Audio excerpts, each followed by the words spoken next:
Welcome to Civil Services Achievers Point. We are discussing today the Assam Tribune of 19th September 2020. At Civil Services Achievers Point, we have various courses. You can join these courses, and for joining, you can call the number given below. You can also follow us on the social media platforms of Civil Services Achievers Point. These are the answers to our yesterday's current affairs MCQs. You can pause the video here and check the answers provided. These are the questions or MCQs for today's current affairs, and these are highly important, very important for the upcoming examination. So students, please pause this video here and try to attempt these questions in the comment section below. So you can pause the video here.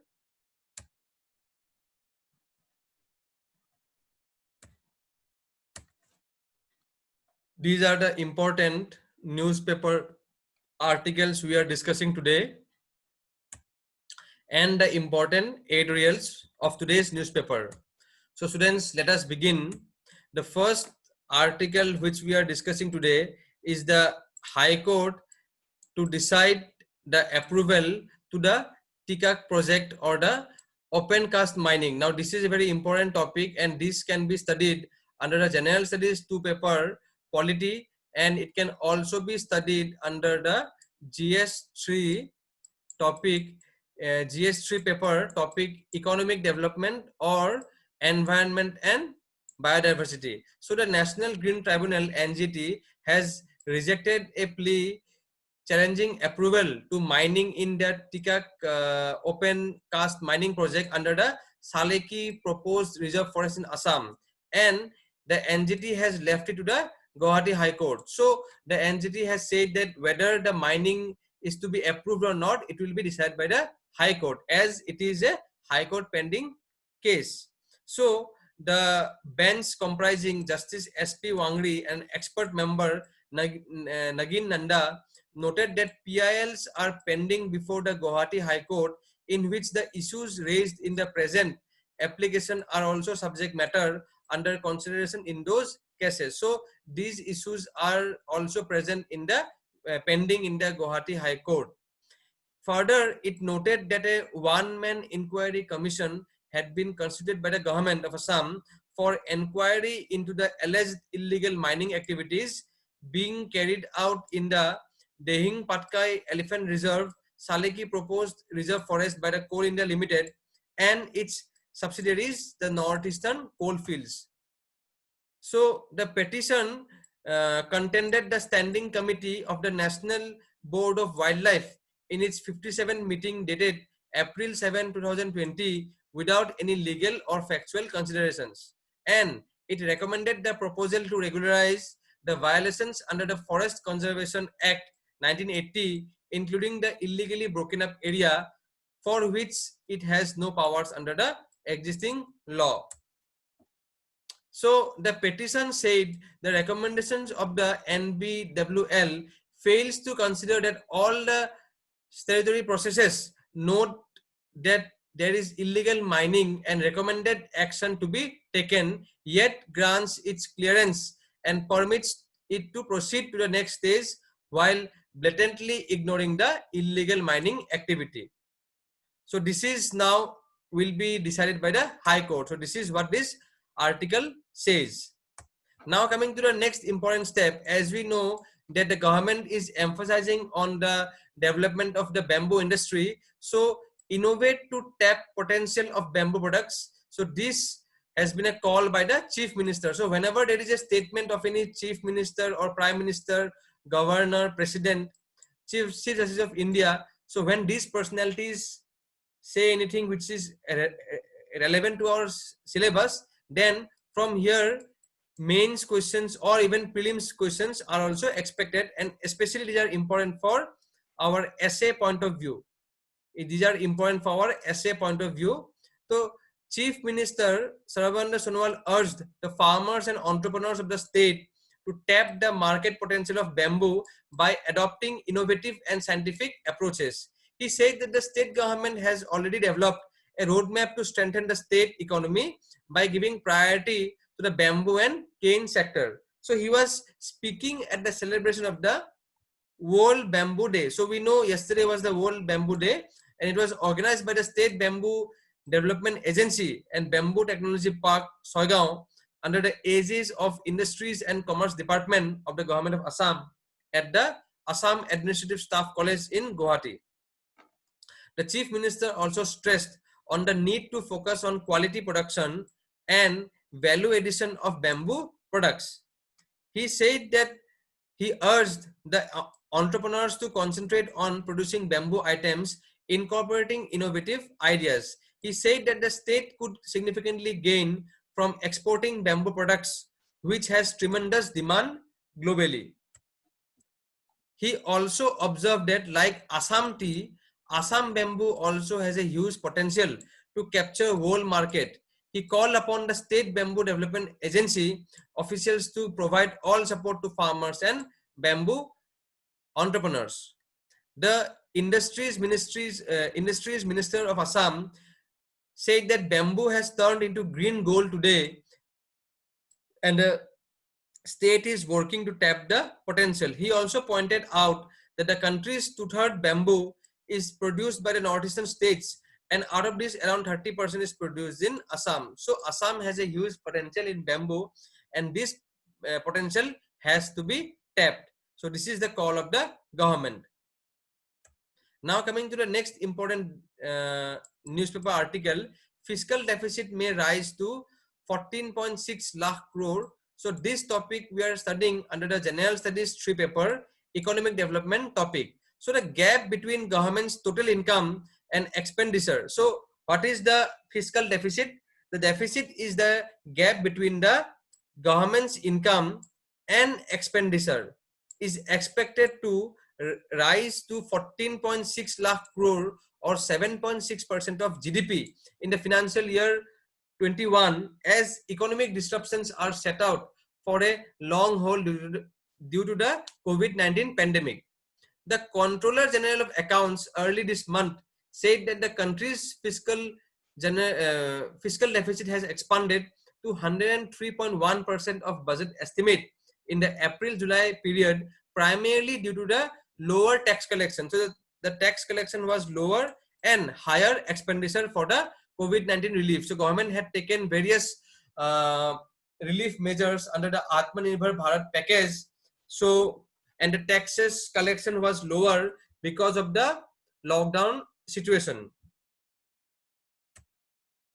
So during an emergency economic situation, it is always the increased government spending that helps to prop up the investment climate and boost demand in the economy. So what is the worrisome aspect this year during the pandemic is that the government spending is expected to be highly skewed towards revenue or current, and spending this year with economic boosters, capital expenditure on a decline. So the government spending is higher and the revenue generation is lower.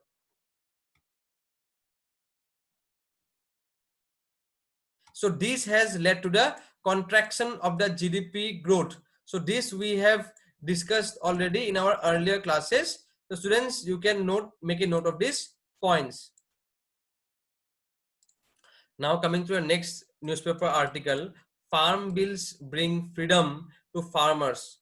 So this is the statement of the Prime Minister. This is because in recent times there has been a huge opposition to the farm bills which are initiated by the government. So this topic we are studying under the General Studies 3 paper, economic development. So in a defense of the farm sector reform bills, the Prime Minister on Friday asserted that they have brought freedom to farmers and given them a protection shield, as he accused the opposition parties of misleading the peasants. So speaking at the virtual launch of several projects, the Prime Minister chose to speak at length on these bills, which have sparked protests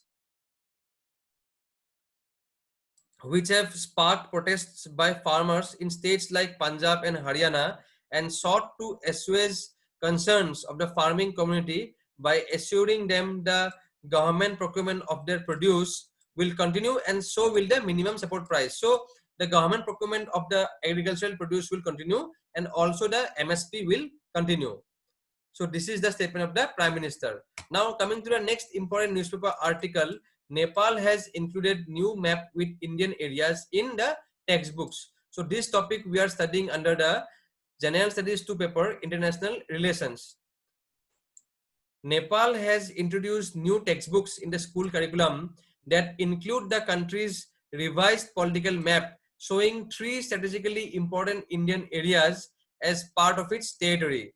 India has already termed as untenable and the artificial enlargement of the territorial claims by Nepal after its parliament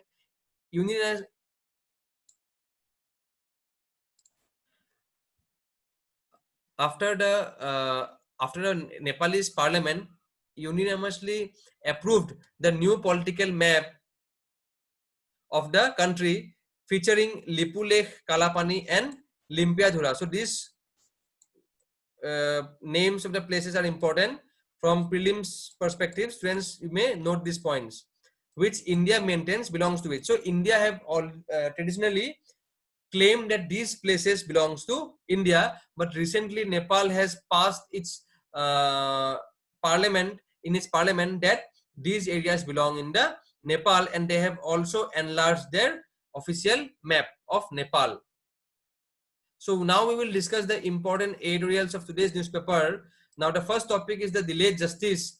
So this topic we are studying under the General Studies 2 paper, Polity. So in India, there is always a plethora of cases which are pending because of the long judiciary process with the higher courts. And now with the lockdown, the Chief Justice of India recently had quoted that it will be a difficult position to start again and quickly resolve the cases pending in the higher courts. So the overall pendency of cases has increased at every level of the judiciary hierarchy, and the statistics present a very difficult situation. There are over 3.1 crore cases pending in the district courts of the country. Over 21% of these cases have been pending for 5 years or more. Union Law Minister has informed the Rajya Sabha that more than 43 lakh cases were pending in the 25 high courts in the country, of which 8 lakh are over a decade old. So the delay in justice delivery ends up favoring the illegal actions of the party while prolonging the violation of rights of the other. So delaying the justice has dual consequences. It not only favors the illegal actions of the one party while it prolongs the violation of rights of the other. There is a strong possibility that the original litigant may no longer be alive by the time the case is disposed by the Supreme Court. So it has been observed that when people's number come in the cases, then they have already passed away. In this context, the Supreme Court indicated that it will pass orders for concluding trials against pending cases of the former and sitting MLAs and MPs within 1 year. So it will be fast tracked. A Supreme Court bench had said that the court would seek a blueprint from the Chief Justices of the High Courts on disposing of pending trials. The Supreme Court had observed that there were 4,442 cases pending against former and sitting legislators. To speed up the cases, the Apex Court has asked the High Court Chief Justices to list all the pending criminal cases involving both sitting and former lawmakers, particularly those wherein a stay has been granted. So now coming to the next important editorial, role of bamboo in Atmanirbhar Assam. So this topic we are studying under the General Studies on Assam paper, that is GS5, and topic economic development. So bamboo has been called the green gold from the economic perspective. The Northeast region constitutes, so these are facts very important. It can be asked in prelims and can be used in mains also, answers also. The Northeastern region constitutes 2/3 of the growing stock of bamboo in India.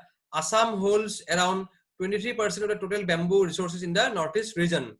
The Forest Survey of India report 2017 mentions that India has 30% of the world's bamboo resources, occupying the world's largest growing area of 15.69 million hectares. So the Forest Survey of India report 2017 mentions that India has 30% of the world's bamboo resources and occupying the world's largest growing area of 15.69 million hectares. So the new mantra for local carries ample opportunities for local artisans of the region to play their role in building Atmanirbhar Bharat.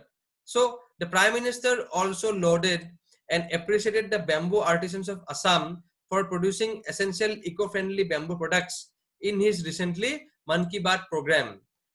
The department has also, the Assam Industries and Commerce Department has brought out the Assam Bamboo and Cane Policy. So this is important.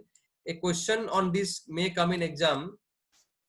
So the department has brought the Assam Bamboo and Cane Policy 2019-20, which provides incentives like 50% capital investment subsidy up to rupees 5 crore, bamboo startup grant of rupees 5 lakh, free sapling distribution, etc. So through this policy, the department aims to achieve inclusive development of the bamboo sector in Assam.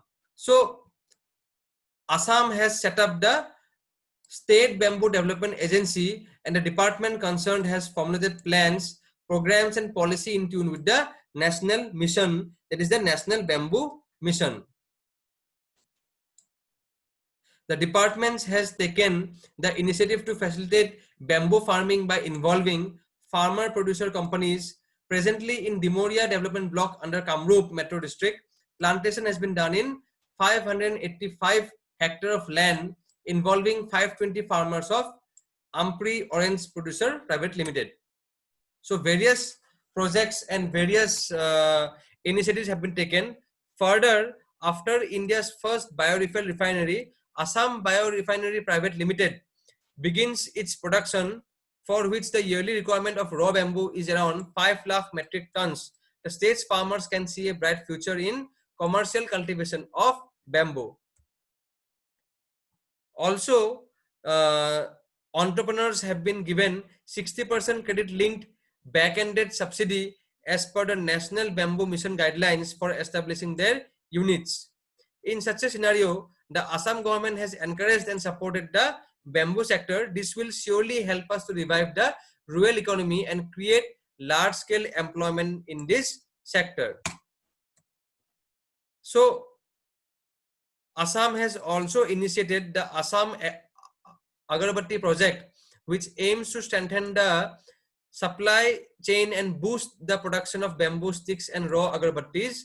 After the government of India enhanced the tariff on import duty of bamboo sticks from 10% to 25%, Assam has emerged as one of the most potential states for creating thousands of jobs in the agarbatti sector, with major players showing their interest in investing in Assam. Bamboo has changed its name from poor man's timber to wise man's timber. So with the removal of the bamboo from the category of trees in 2017, through the amendment to the Indian Forest Act 1927, the bamboo cultivators and bamboo-based entrepreneurs have got a huge scope to flourish.